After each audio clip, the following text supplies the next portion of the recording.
Token আছে? আছে তো না। একটা টোকেন দাও তো তাড়াতাড়ি। বড় দাও।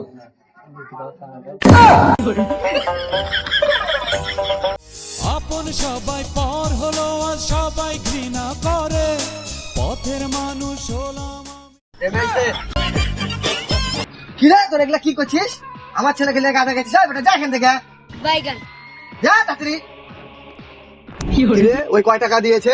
70 টাকা। আর তুই তাহলে কি দিয়েছিস? একটা সিগারেট দিয়েছি আর 30 টাকা দিয়েছি। और अभी तो ওই এদিকে আয়। क्लाइमैक्स अभी ए, बाकी है। আজকে খালি রুকো খালি আর যারা। কোনোদিন খাবি না। আজকে খালি খালি আর কোনোদিন যদি না দেখি তোকে। इस सज्जन को क्या तकलीफ है भाई?